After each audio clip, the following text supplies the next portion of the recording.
For those of you who do not know me, I'm Sebastian Edwards. I'm faculty director of the Center for Global Management. I teach a whole bunch of courses. My office is next door to Professor Liemer. That's my claim to fame. And we are very happy to have Richard Baldwin with us today. Richard is pretty much the type of person that describes what it means to be a global economist, and we are in the Center for Global Management. So he is based in Geneva. He was born in the United States, went to school here.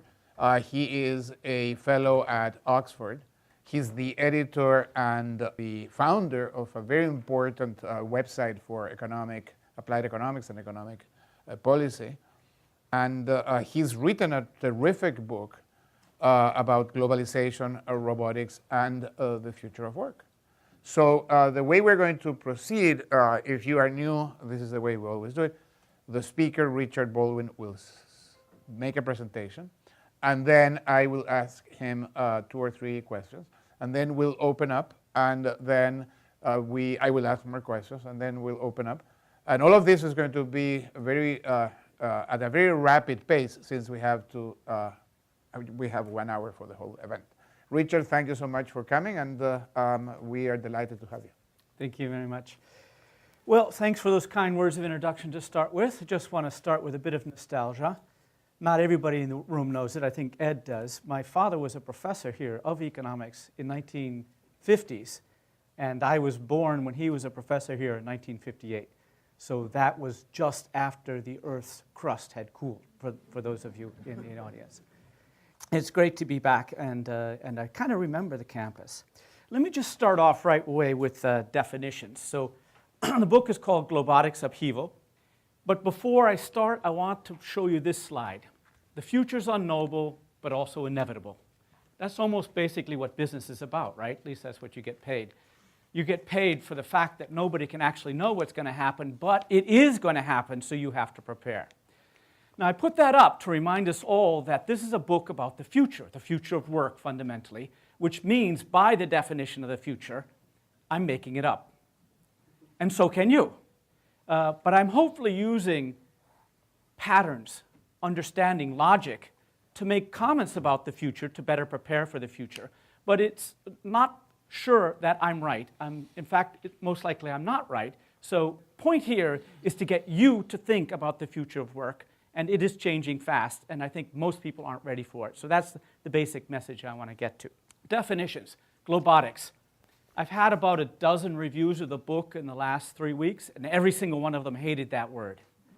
Most of them go out of the way to say what an ugly word it is. But I invented that word, globotics, which smashes together globalization and robotics, to remind you of something that's missing in the discourse. That is, digital technology is not just changing the robots. It's changing globalization at the same time, at the same speed, and affecting the same jobs. So almost every day in your news feed, you'll read 3 or 4 things about robots. Usually it's about steel-colored robots, or software automation that is affecting the way we're going to work. But the same thing is changing globalization. Now, most of the time when I'm talking about globalization in this talk, I'm going to be talking about telemigration. When I talk about robotics, I'm not going to be talking about the robots that you have in your mind from Star Trek and the Jetsons. I'm talking about white-collar robots, and I call them white-collar robots because those are the workers they're replacing. They're not steel collars, and most of them are just pieces of software. So, telemigration, people sitting in one nation, working in offices in another. I'm going to talk a lot more about that, but you can think about it as freelancing gone global, or telecommuting gone global. When I talk about white-collar robots, there's 2 low-end ones. This is a low-end one. The most important one is called robotic process automation. How many of you ever heard of RPA, or robotic process automation? Good. You really have to Google this. This is changing the world of work very quickly in offices right now. Only 1 or 2 of the platforms have gone public. Blue Prism is the biggest one, but there's a competition. Work Fusion, all these AI everywhere, IUPath, and it is changing office work extremely rapidly. The growth of the sales is like 20-30%. So this is what it looks like. That's the robot. It's essentially a macro.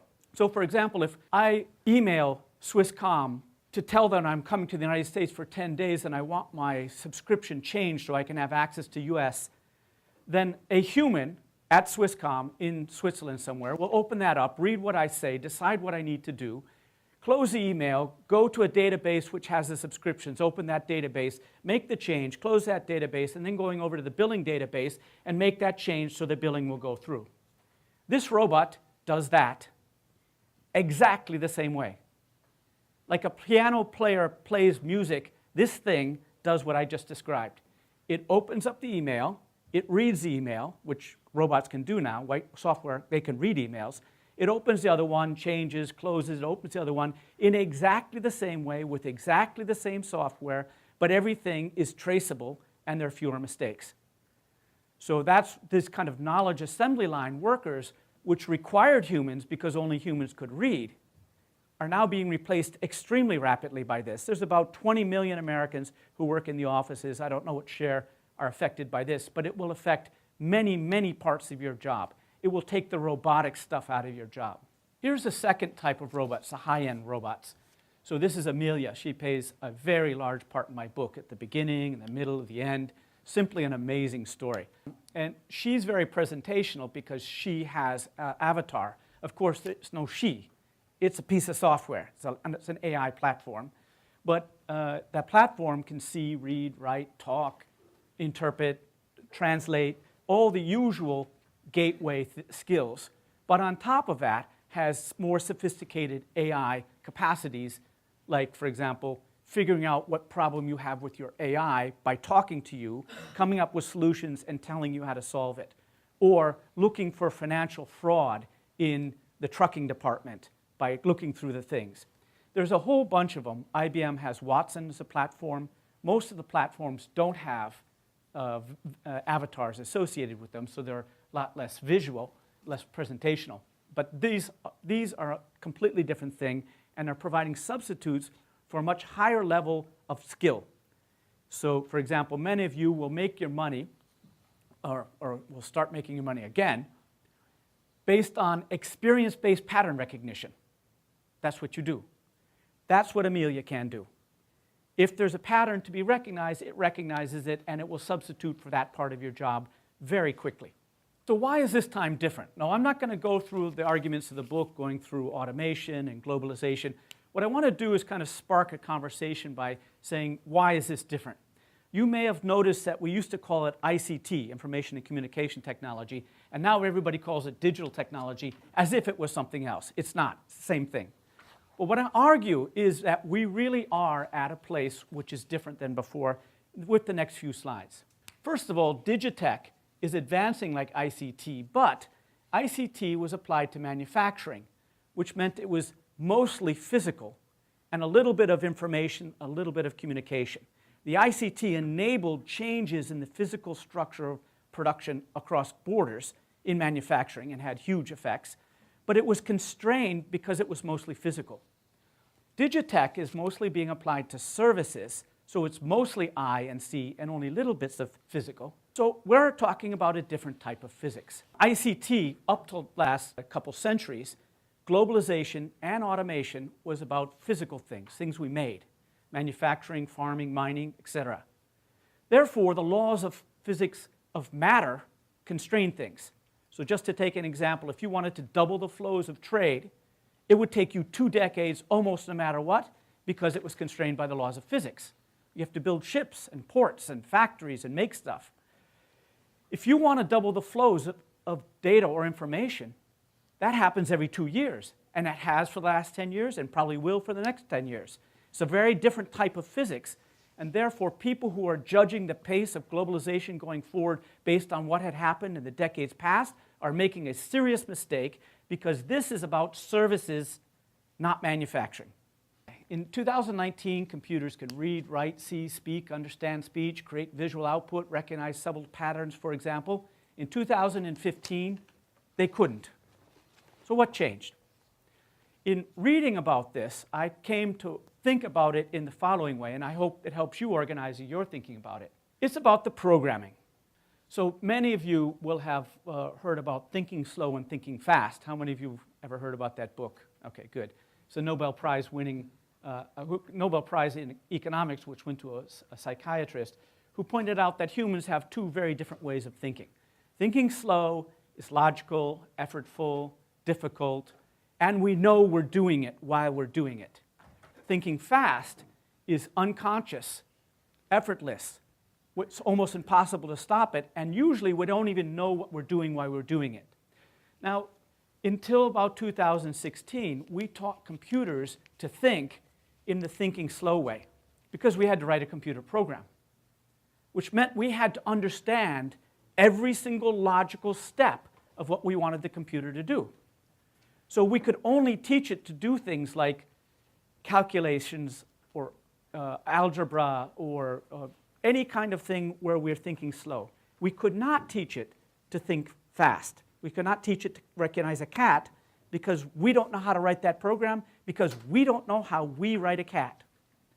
Since 2016, machine learning is programming computers in a very different way. They take a huge structured data set, millions of data points, where the question is clear and the outcomes are clear. And then they estimate an enormous nonlinear statistical model, what Ed would call data mining, basically. And these things are so complicated with so many thousands or hundreds of thousands of parameters that the AI genius who did it does not know why the computer now knows which picture is a cat and which is a dog. They don't know that, just like we don't know that. So what we've done is program computers in a completely different way, which opened up a very particular range of cognitive capacities that computers never had, and many of those capacities are useful in the workplace. In fact, many of them are kind of gateway things, like talking to your computer or recognizing handwriting. Stuff like that you needed a human before, now you don't. Faster than expected. One of the amazing things about digital technology is it's predictable but unexpected. They even have a name for it, digital disruption. And it doesn't happen once. It happens again and again and again. And when I was researching this book, I was trying to think, how is it possible that something as predictable as Moore's law or Gilder's law can be predictable but unexpected? And I've come to think about, organize my thinking in this way with what I like to call the holy cow diagrams. Bear with me for a second. Now, think about progress on the vertical axis and years on the horizontal axis.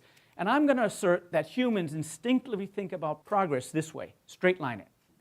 The way we think, our brains evolved to track motion in a walking distance world where things didn't move very fast. And so we tend, I'm asserting, to think about increments. And when we think about what is the increment between today and tomorrow, we naturally think it's going to be a lot like the increment from yesterday to today, or from last year to today to next day. Increments. And if the increments are constant, that's linear. So it's straight line thinking when we think with our gut. But of course, when we think about the future, we are thinking with our gut. When we think about will the trucks of America be replaced by driverless robots in 5 years, there's no way you can sit down and do some calculations. It's your gut that's telling you no or yes. So when we think about the future as humans and as businessmen and as academics, we're using this straight line. But that is not how digital technology progresses. It follows an exponential curve. And what that means is that first, our gut overestimates the impact. In other words, as soon as we land on the moon, people start talking about colonizing Mars. Or, as soon as somebody even tries out a driverless car, all of a sudden there's flying taxis everywhere. We tend to overestimate in the beginning because we look at increments. We see a little increment, we say, well, go straight out. But then our gut underestimates the impact because we're straight lining, and this thing, increments have gotten explosively large because you double them every 2 years. And this is what I call the holy cow moment. When those two things come together, people go like, holy cow, how could this been changing so fast when it wasn't changing that fast in the past? The answer is it was in terms of growth rates, but not in terms of increments. Okay, coming in few ways people expect. Hope you like that slide. I had to pay money for that slide. Okay? Think, task, not occupations. Many jobs will go, but few occupations. So the analogy is farmers and tractors. Tractors are not baby farmers who are like in kindergarten and eventually will grow up to be a full-fledged farmer that does everything that a farmer can. A tractor is a tool that does one or two things specifically well and will never take over all the things farmers can do. That's AI. It's not a baby accountant or a baby lawyer. It only does some things that the lawyer does. It will change the lawyer's job and it will replace some lawyers, but it will not eliminate the profession of law or of lawyers. So that's the way to think about it. Don't think about which jobs are going to be left. This will transform everybody's job somewhat. And in some places we'll need fewer workers, other places we'll need more workers, but in the dialogue they go like, will there still be this left or there'll still be this left? Second, job displacement is the business model. Job displacement is the business model of the AI geniuses right around this part of the world. They're all trying to become billionaires in the next 3 to 5 years by developing software which will replace, for example, 10% of the nurses, or 10% of the people taking tickets, or 10% of whatever it is. You become a billionaire right away. The geniuses are not trying to create jobs. There may be some accidental spillover, but that's not what they're doing. Job creation is driven by human ingenuity and entrepreneurship, which is not progressing at an explosive pace of digital technology. So the problem really is the mismatch of speed of job creation and job displacement. Nothing wrong with the direction of travel. The problem is the job displacement is being driven at the speed of digital disruption. Job creation is moving along at the pace of human ingenuity. And in the meantime, we may have a problem. No, the jobs will appear. They always have in the past. Don't worry about that. But the question is what's going to happen in the meantime.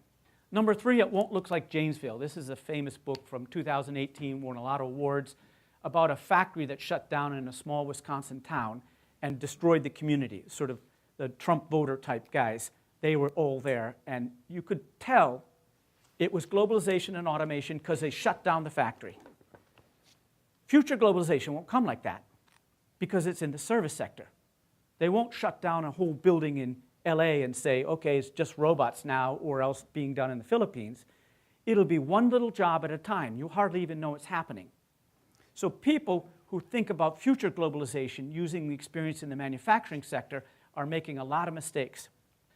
It's going to come like this. How many of you have been at a family table like this? I call it the iPhone infiltration. 8 years ago, this thing was a really good music player, a mediocre phone with a short battery life, and a web browser which wasn't much good because there wasn't Wi-Fi anywhere. Most of you are too young to remember this, but I can see a few of you will remember walking around airport terminals looking for Wi-Fi, like this, where's the Wi-Fi? But one convenience at a time, one cost savings at a time, it entered our communities. It changed our life.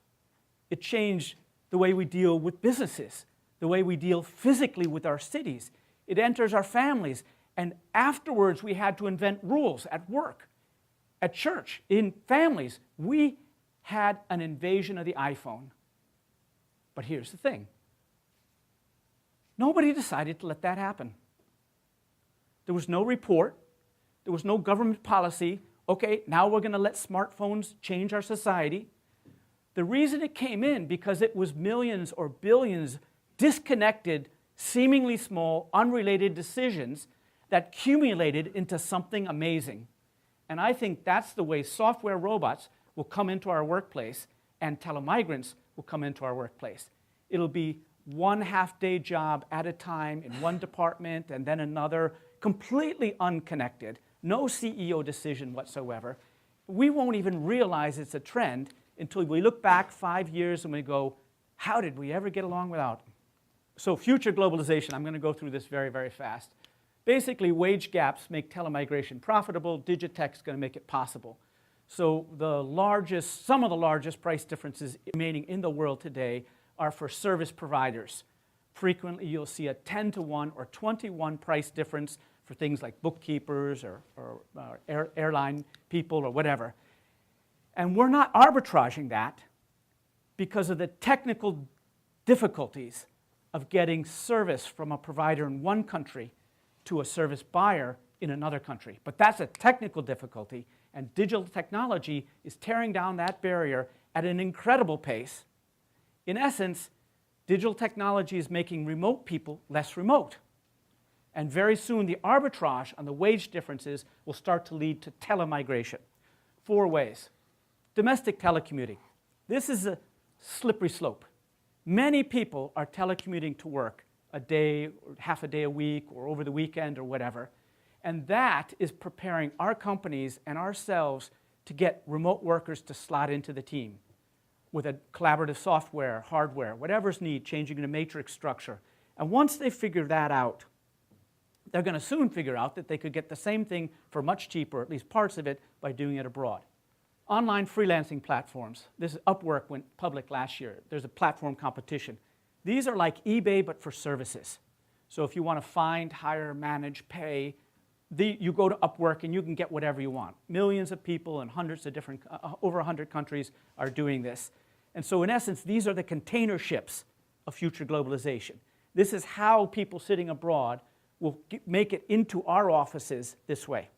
Machine translation is no longer Star Trek. I don't have time for the stories, but I'll go quickly on this. Right now, if you have not tried it in the last 6 months or a year, you have to try machine translation. There's been an absolute revolution. What really changed was in late 2016, the UN put online millions of hand-translated sentences in the 6 major UN languages, French, English, Spanish, Russian, Chinese, and Arabic. And if you speak one of those languages, the geniuses, the AI geniuses, have estimated models that translate sentence by sentence, and it's incredibly good, spoken, written, handwriting, everything. It's free on your cell phone right now. Google Translate is on your cell phone. You can move around China with a conversational mode of this thing. Skype Translator, there's an option on Skype where I can speak English and the person on the other side hears me speaking Spanish and vice versa. YouTube auto-translates. You can watch foreign videos with English language captions, just like that. Microsoft Translator, if you install that on your Outlook, you can write an email in English, right-click, and it's in French, and it's really good and free. It's not, Richard. It's not. When's the last time you tried it, though? This morning. This morning, okay, all right. Not all of us have the, but let me also say that. So, but Dragon is really good. Dragon. Oh, okay. Yeah. So the software exists, but it's not Microsoft's. Not Microsoft. Okay. But in any case, I will remind you that good enough English is good enough for business. I mean, how much business have you done with people who speak quasi-English? And so it doesn't really have to be Shakespeare to make it work. My point here, in advanced telecoms, is we've got a global talent tsunami coming. Hundreds of millions of talented, low-cost foreigners who were excluded from the service market because of language problems and digital technology have joined the labor force this year, last year, and going forward. So in the 90s, the story was a couple billion low-skilled manufacturing workers joined the world labor force.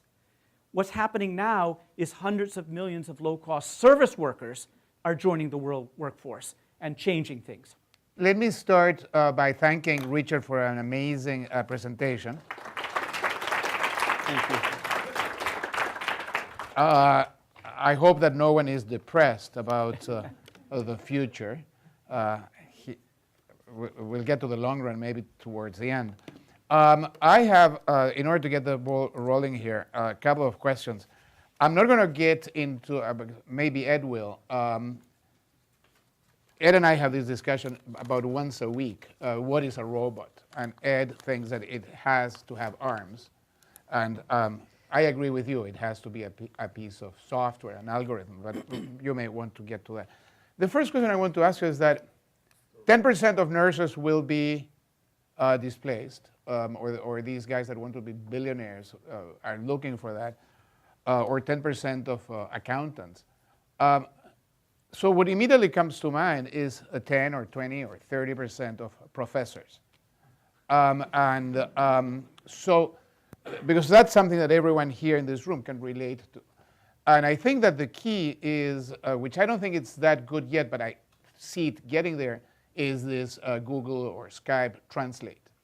And if we can have the best professor on whatever subject, differential equations or marketing or whatever, speaking in German, and people in Buenos Aires listening to the lecture in Spanish with really accurate translation, that's going to change what we do here. How far are we from that point? Well, so that's one of the slides. Actually, I don't think it's going to go that far. Okay. Let me show you. The Kinsey Global Institute has a whole set of, they go through the capacities, 18 capacities, what's automatable with current AI and what's not. And then at the end, they sort of aggregate it up into these 7 things. And then they look at the 800 occupations in the United States, and they say which ones are automatable or not. And education is way at the low end. And I also point out that MOOCs are an old story, and they've kind of been like an ad, but they haven't replaced. And honestly, when I've been thinking about that, I have a MOOC, which about 10,000 people have shown, but that doesn't slow down the attendance to my classes. And what I've come to realize is actually you guys are teaching each other. But let's continue that conversation. So what we have thought, and again, these guys here when we go, is that is going to be true, but the lecture is going to come from Geneva or from Berlin, and the group is going to be what we do here in the Khan Academy in Northern California, upside down, more of the homework. We're doing it now here at Anderson. So there's still going to be people and students coming to school, but it's going to be a completely different type of human, the one who is going to convey them and bring. Do you agree with that? Well, I like that way of putting it because it's like the tractor and the farmer. Right. So this technology is going to change the way we do our job. I think they say it, instead of the sage on the stage, will be the guide by the side. You like that one? I like that one. Yeah. I like that. I want to be the guide by the side. I want to be both, actually. Let's get Ed Leamer here ask a question. So what about simulating the students and when you're doing this thing remotely? You can simulate the instructor and the conversation between the student and the instructor. I think you said that was a possibility. Yeah. And you said we learn collectively, not individually. Well, why don't we have little images on the screen that represent the other students, and you could ask questions, and you could watch an avatar teaching an avatar. Yeah. No, but I mean, it's actually one human here, which is a student. And then there's avatars in all the seats. Yeah, well, we may get there eventually. It'd be a little bit boring, but I mean, who would you go have a beer with? Right. But more seriously, in the book, I talk a lot about face-to-face. And I spent some time reading evolutionary psychology and sociology. And so the real question is, why is it important that people are in the same room? I'm spinning it out a little bit bigger. And I read some really fascinating stuff about evolutionary psychology. So you may or may not know that our evolutionary superpower is our ability to socialize. And human sapiens can band together in groups of 150 people. That's called the Dunbar number. Whereas chimps can only do about 60. And because we can band together in 150 and coordinate, that's why we watch chimps in cages rather than the other way around. Now, what that means is socializing and social coordination is the key to what we do, and communication is the key of that. But we only started speaking a couple 100,000 years ago after having broken off from the chimps 6 million years ago. So what that tells you is most of this social communication was nonverbal. And we have a huge number of muscles in our face, and people use body language, whatever. Psychiatrists will tell you something like 80% of the communication between two people is actually nonverbal. Yeah. So by what you just said, you're answering my first question here was, I was going to ask you, why are you here? Why didn't you telecommute from Geneva, and we could have had the same students and a big screen here. I could have been here. What city is this again? So you're here because of the body language and the conversation. Absolutely. Yeah. Well, I think there's two. I mean, with the book thing, I think the physical presence is a testimony that I care. Yeah. I believe in my book, and I came here for that, and that's why you came. You could have seen, actually gave a talk like this at the Peterson Institute, which is online. You could have seen it in 20 minutes and had lunch. But instead, you came and saw me. Right. But And we're very glad we came. the communication, I think, is interesting, is that it's two types of brain systems do this communication. So the verbal came when our cortex came up like this. And so when we speak, we're using one part of our brain. When we're doing nonverbal communication, this is psychiatry that I read about, we're using our kind of like our lizard brain.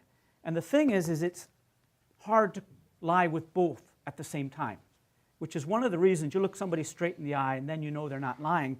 You're picking up all these nonverbal clues, and it's not like there's one little muscle that twitches when you're telling a lie. It's that the nonverbal clues and the verbal clues don't match. Yeah. And the experts call that leakage. And so when you're actually together and these things happen fast, so that's one of the reasons face-to-face matters. The other is you know, it goes all the way to touch and releasing hormones and forming social bonds, and you know, it's an incredibly deep thing how we do the socializing. Yeah. And so being together actually still matters. Let me ask you one more question, and then I'll open up, and then we'll continue. I was going to bring up the McKinsey study, and you did, and you actually have it here on the screen. I've used it a lot in class and speeches and so on. And the more I read about it, the more I do like it and don't like it at the same time. So I like the fact that it focuses on tasks as opposed to jobs. And so actually I have a two-part question. But when you look at countries, they look at about, I don't know how many countries, but 50 or 60 or 80. And there's no difference in how many tasks are going to be destroyed. So all countries are, at the end, they are between 49 and 51%.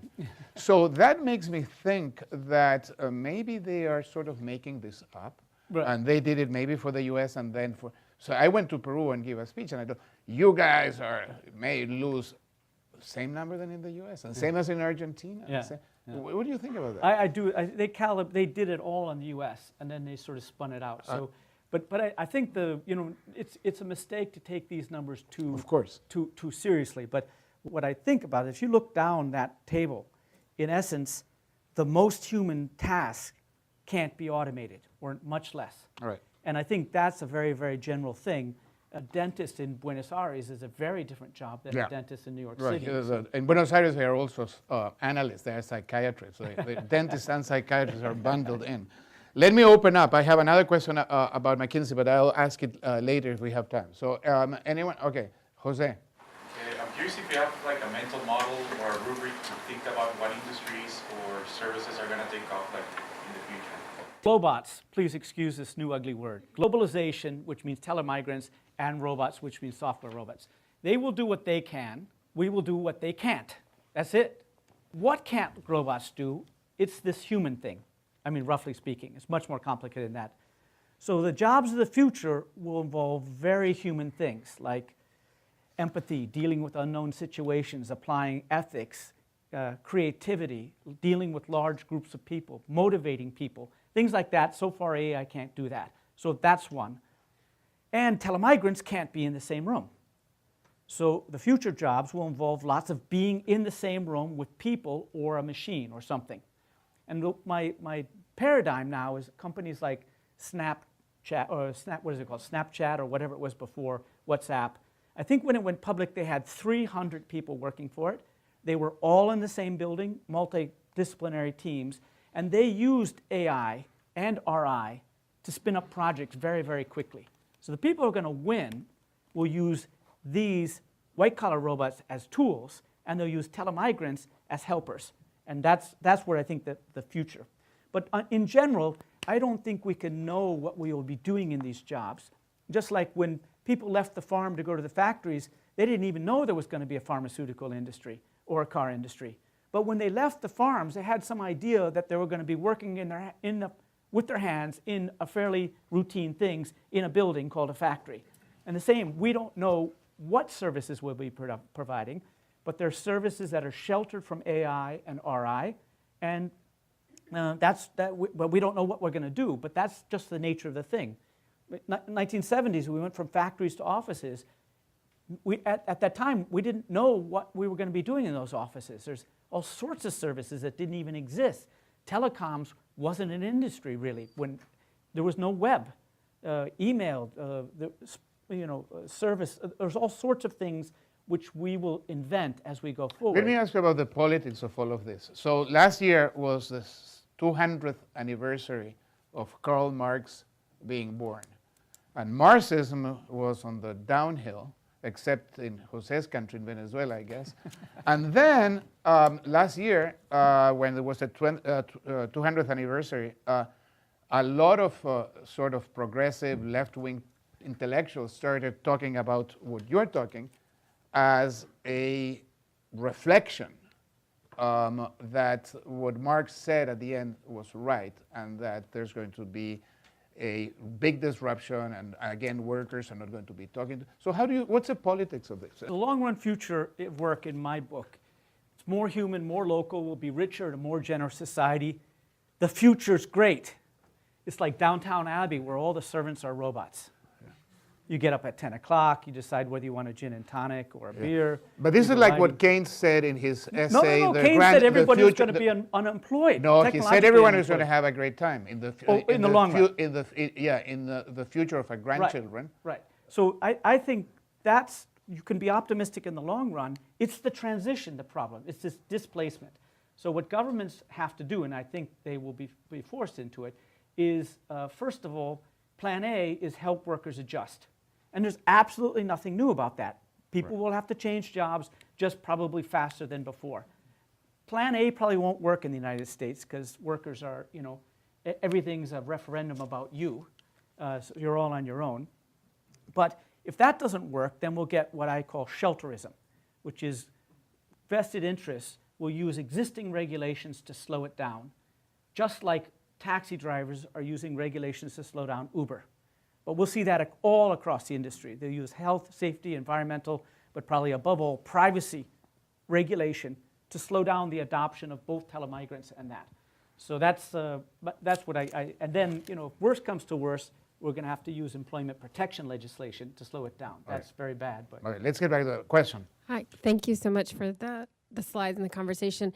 So along with what you were saying, in terms of demographic policies, if we have Globots that can do a lot of things, and I would assume eventually evolve into emotional things, as a policy, do we need more humans on the planet or less? And I know you said it's more human, and I took that to mean we'll be kinder to each other, but how would this impact immigration policy, birth policies? Because if, Japan right now is kind of facing, they've had a low birth rate, even Europe's been... A million people, fewer people.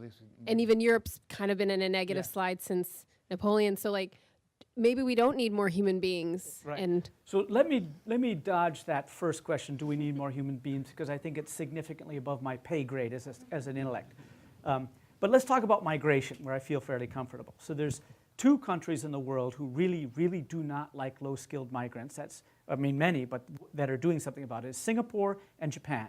And they're using technology and telemigrants expressly to avoid immigration. So I think the way I can answer your question partially is this is a substitute for physical migration.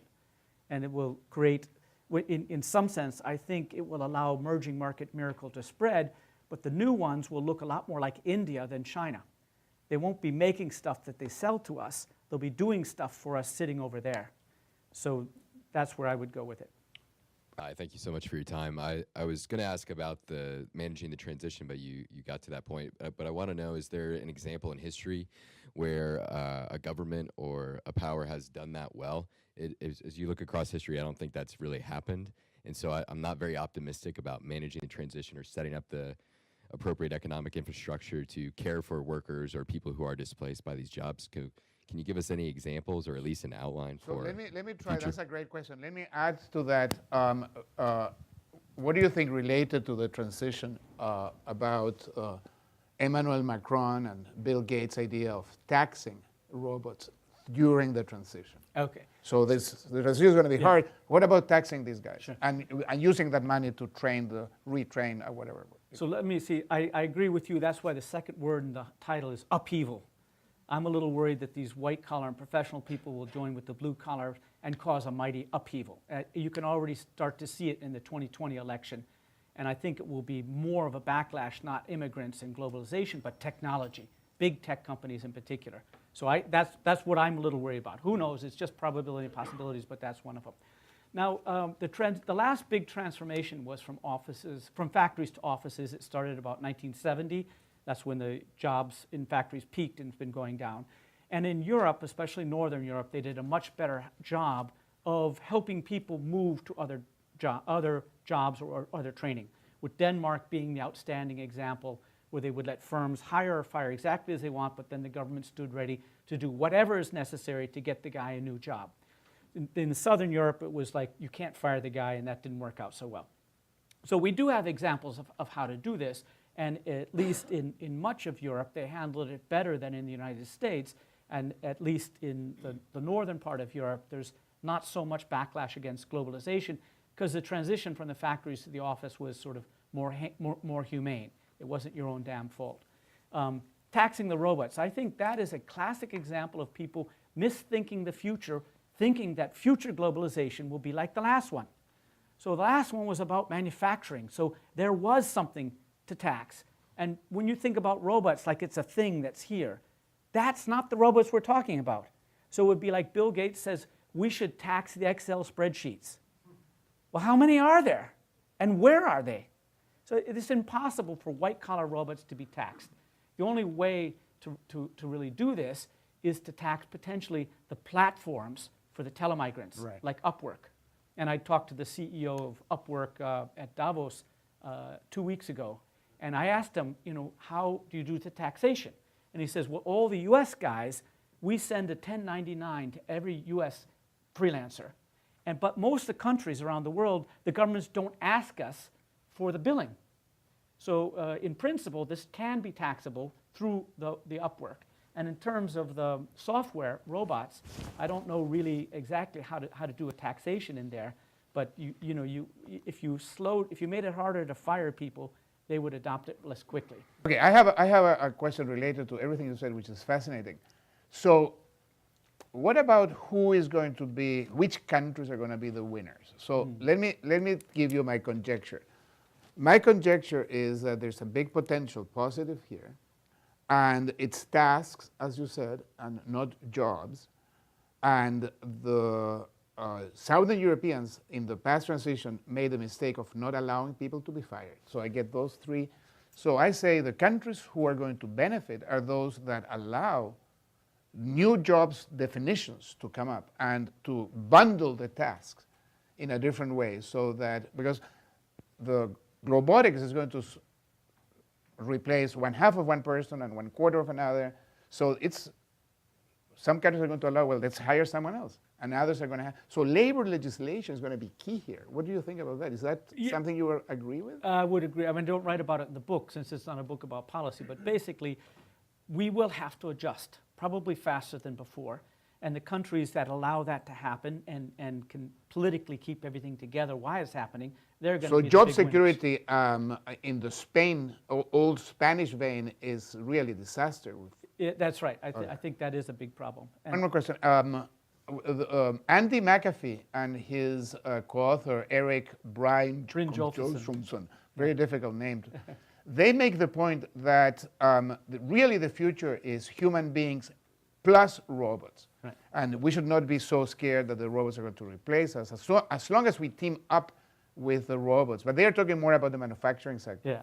Yeah. What's your take from this service sector? Yeah, first of all, forget about the manufacturing sector. Less than 10% of people in America work in the manufacturing sector, and most of them are fixing the robots and designing the robots, not doing, so just forget about manufacturing. Those that were to be replaced were already Right. replaced by Yeah, so this is software robots, and I absolutely agree with that. There's one line that says AI should stand for augmented intelligence, and I think one of the happy futures is that the AI is in essence giving more intelligence and experience to average people. It will make nurses way better medical practitioners, doctors a little more. So personally, I think this is tools for pattern-based, data-based pattern recognition is what the AI does. Experience-based pattern recognition was what the professionals were doing. And the machines are going to give that experience to average people. So I think we're going to get a whole bunch of semi-professional jobs between nurses and doctors, between draftsmen and architects, between paralegals and lawyers, between police beatmen and detectives. All over the world, there's expertise that you need in your head for 10, 20 years. That stuff can be on your cell phone now. And one of the amazing things about most of this AI is it's super easy to use. You do not have to be a genius to spell well these days. You don't have to be a genius to speak Russian these days or to recognize, skin cell cancers or whatever. It's, I think, going to augment the people and therefore be somewhat equalizing in terms of inequality. Ed doesn't agree. Ed. I think you're way underplaying the inequality consequences of this revolution. You described special human characteristics that are going to allow people to work alongside the AI and the robots, which are creativity, analytical thinking, a great communicator or an interactor. And it seems to me inevitably that's going to produce an outcome in which there's about 10% of the world that's employable, meaning that you can actually make a living doing the work, and 90% are going to have to be carried along one way or the other. You give a very optimistic idea that we can all become skilled nurses. So imagine all it takes is a grade school education together with AI to carry out the skilled nursing task. Well, you're going to get paid like a grade school worker. You're not going to get paid like a nurse is now. And so it seems inevitable that unless you have the special, genuinely human features that the robots and the AI don't have, you're going to be left behind, and we're going to be moving into an increasingly in a world that has increasing income inequality, as we already have, with all the money being made, all the new billionaires that are being made as a consequence of the tech sector. That seems to me the future that we have to deal with. Yeah. Okay, So so hold on, me Richard. I just agree. I agree that no, that is one possibility, and lots of serious people agree with you. I like to be optimistic, but there's no doubt that that is a possibility. First, thank you so much for being here. My question is mostly about the living habits of society. So we've seen as jobs move from factories to offices, like you discussed, that pretty much a lot of rural communities have become more and more economically depressed, whereas cities such as LA, San Francisco, New York have all seen their cost of living skyrocket and pretty much become very overpopulated. Now, based on what you're saying with Globotics, it seems as though you're discussing that a lot of the white-collar jobs and a lot of the jobs in the cities are probably going to become automated and replaced. So which direction do you see it going? Do you see these cities becoming more and more unlivable? Or would you say that you see equilibrium being redistributed and rural communities seeing more population because there's no jobs in cities anymore for these people? This is actually related to the inequality question, so Yeah. you can bundle them. So I think, we're talking about the future, so I'm just making it up. But you asked me to make it up, so I'm going to make it up. Well, how do you see it? I think it's going to continue for exactly the reasons that Ed Glazer talked about in his book called The Triumph of the City, which is big cities are where smart people get smarter by talking to smart people, and that draw will continue. I think jobs of the future will be more local because you actually will have to be in the same room, and I think that will probably still be in big cities. So I'm looking more towards continuation of what we've seen before. Okay. Now, for Ed, I mean, the guys who really know this tech stuff, Gates, what's his name, Elon Musk, the head of eBay, Bezos, they're scared that there's going to be a social revolution of the one you talk about. So that is really a possibility, and that's why I think one of the things our governments will have to do is stand ready to slow it down. But I think And that's where I let me disagree just- with let me just you. finish. We need to tax the spreadsheets. No, okay, no, but All the Excel. Tax the Excel. the last thing I want to leave you with, which is the last sentence in the book, is you often hear people say this can't be stopped.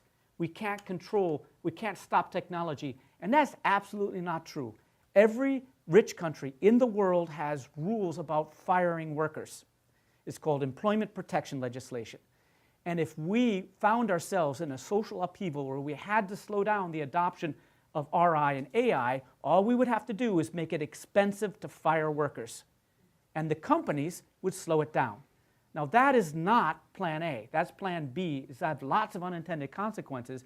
But if we find ourselves in a yellow vest situation that spreads rapidly and we're looking at social turmoil and destruction, we can slow it down by making it hard for companies to fire people. And if they can't fire people, they're not going to adopt the technology. Richard, the general equilibrium of this is going to be that China, as soon as we put in place these labor protection, job protection laws, China is going to relax its own, and they're going to take over because they're going to get all the robots. That was the great thing I forgot. Yeah, China versus U.S. Ed. You're describing a Wall-E future. You're describing a Wall-E future where at every work site there's a room where the humans sit, they don't do anything, and next door to that, and they can't get fired, and next door to that is where the robots or the AI are doing the work. Right. Well, that did happen. It was called feather bedding and red flag laws and.